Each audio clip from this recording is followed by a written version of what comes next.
You're we back like we never left. You heard? I know it's been a while since I uploaded a video with some insight or commentary. Everyone needs a break, you feel me?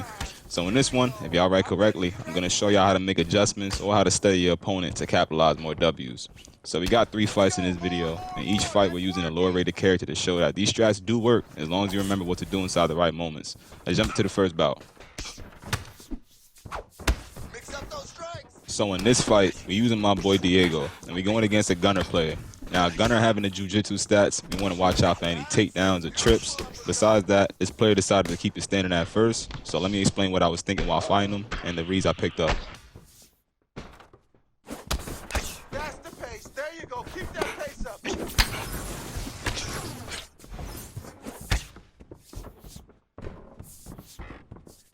Double leg takedown. So first thing I noticed with this player is he doesn't like to engage inside. He prefers to trade, meaning he won't fully commit to a strike or a combo unless he feels he has the proper range to retreat after throwing. Now I can cut him off with a few hooks, maybe some inside leg kicks to get him stagnant for my combos to bleed, but I don't want to take any leg damage and I don't want him to shoot on me if I whip hooks. I only build his grapple advantage, making it easier for him to take me down.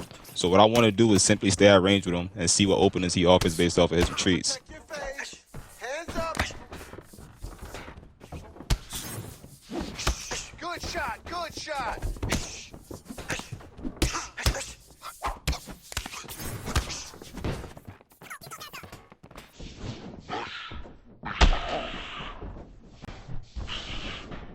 Now back to that 3-2 combination that he uses to pretty much reset himself, which is pretty much a lead hook followed up by a cross. I could counter the 3 by pulling, but that specific combination he's using, the lead hand to drop my guard and hopes for his 2 to land. So pulling his 3 won't work as well as slipping his 2. I don't want to start countering the 2 right away, only because it won't do any hard damage. His head health is still being pretty high, so we pepper him down until that head health drops for hard counters. Don't ever show your upper hand too early, otherwise he'll prevent your counter or switch his game plan up.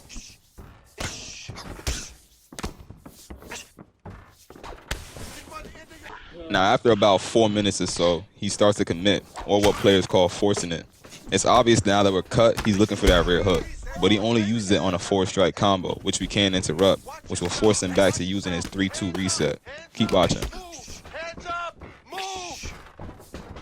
Uppercut. There you go.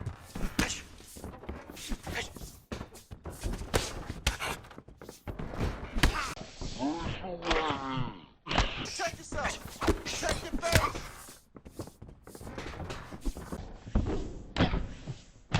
Now, I know some of y'all watching might not understand, but put it like this. Him being the conventional stance with a cut on his lead side, he'll now rely on power shots from the rear hand, or he'll try and force his 3-2 combination. The reason he's using the lead hook before his cross is for 2 reasons. He wants us to pull so his 2 can land cleanly, and also using the lead hook as someone crashes his space makes it a check hook. He wants to protect his cut, letting me know that he doesn't want power coming from the lead hand, but his rear instead. After we key in on this, we start copycatting the 3-2, letting him think that that's the only counter for that combination. You'll see how we start to implement the slip counters for heavy damage once his head health is low enough.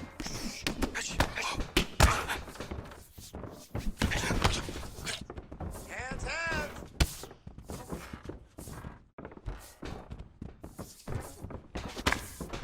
Love that striking. Nice. Easy to go.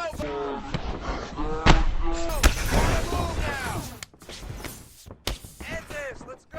So after that rock, he finally decides to grapple. Now I expected to wrestle, so we got to be accurate with our shots to prevent an easy takedown. His head health is fairly low now for us to start countering him. Y'all keep watching. Beautiful, beautiful. Keep that pressure up for me now. Just like that.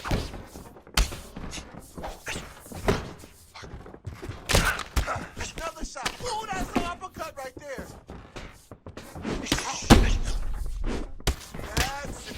He's done. Finish him.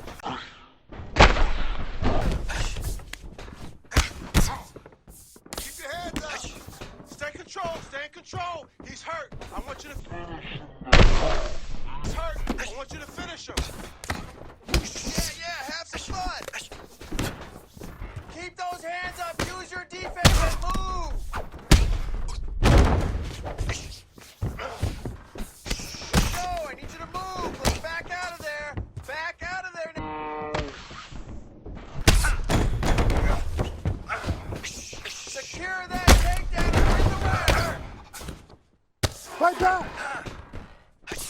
So after that chaos, we end up on a mat for the end of round 2. Now I know he still wants to use that 3-2 combination. We start to use our slips to prevent him from throwing it. Let's go.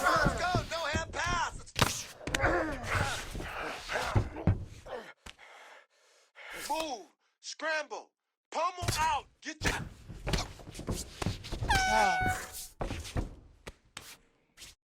Now remember in round 1, whenever we block a head kick, he blocks low expecting a body shot. We also shut down his combination to reset. There it is. He's cut. Give me out.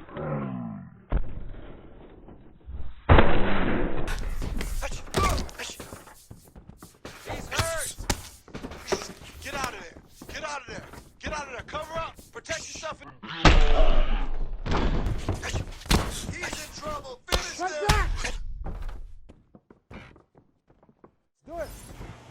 Alright, so fight number 2. This dude was a weirdo. We ended up getting dropped early, me not realizing what he was doing right away. But once we realized he favors his lead hook, we start to copycat and use body uppercuts on his retreat. Here we go.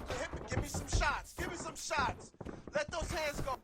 Now looking back at this fight, I should have instantly saw what he was doing and countered it, but that's the whole point of this video, adjusting to different styles of striking. Unlike the last player who relied on his lead hook to reset, this player relies on it to enter the pocket. We can capitalize that by working his body and leading with our own check hook to switch his intricacy of strikes. Find your shot. Find your shot and finish it.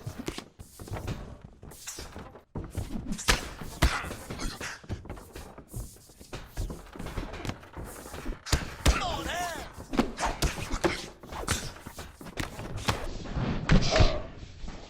Now after adjusting to his check hook, he starts to use a 3-1-2-3 or a lead hook, jab, cross, lead hook to break my block.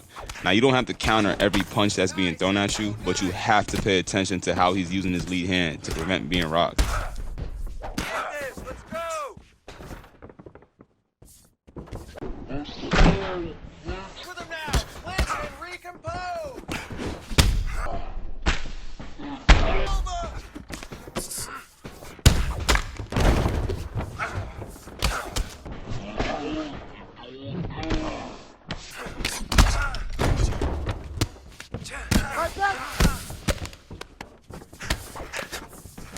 Push, push, push.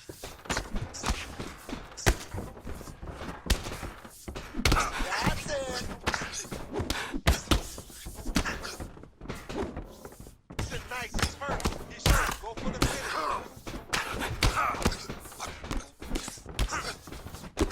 Hold your ground. I need you to go forward.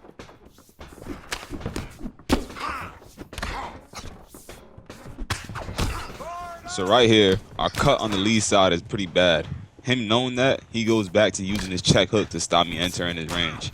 I want to stay at range and pick him apart, but Kelvin doesn't have the speed to keep up with Bruce Lee. So sitting in the pocket and relying on hard counters is not a game plan, especially with us being cut. I'd rather take damage inside than out. At least I'd trade instead of losing engagements. Oh, yes. Just the way I taught you. Right, break down the middle. He's done. Finish him. So he's still using that check hook, so we stay cautious of our range and try and evenly trade to get rocks without being rocked. Stay away from his left side or his lead side and trade only when he's stagnant in the pocket to bleed his block for knockdowns.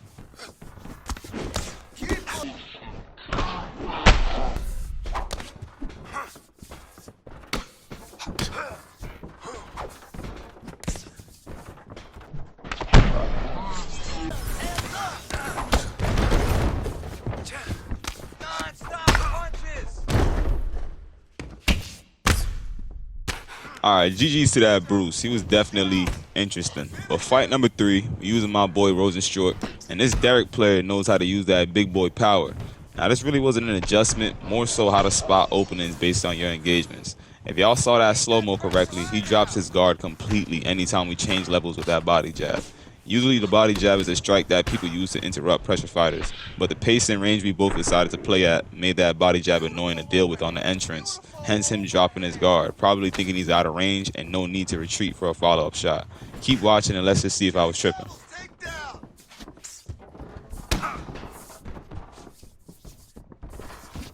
Nice. Besides that opening we spotted, I also realized there's a window for my cross or two to land when he's blitzing the pocket with his 1-1 or jab to set up his body uppercut. We simply stall outside and blast the two when he enters our range. Working his body also makes that body jab hurt even more. Time. Stop.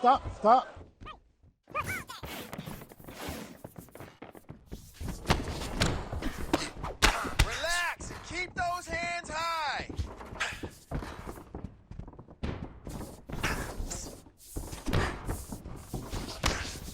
Them hands fine.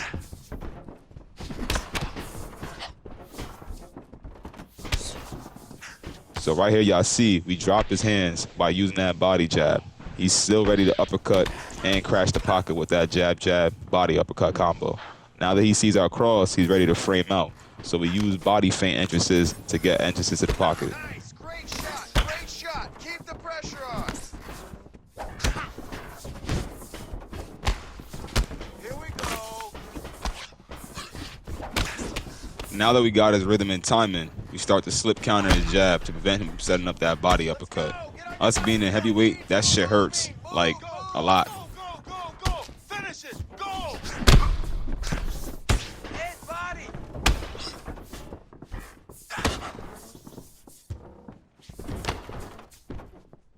Give me more.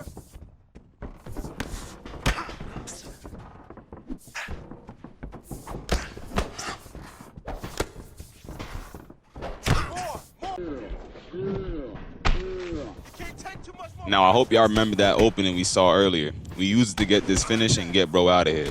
I try my best to give y'all tips and tricks that I use when fighting. So if y'all enjoyed this video, please leave a like, comment, and subscribe. See y'all on the next one.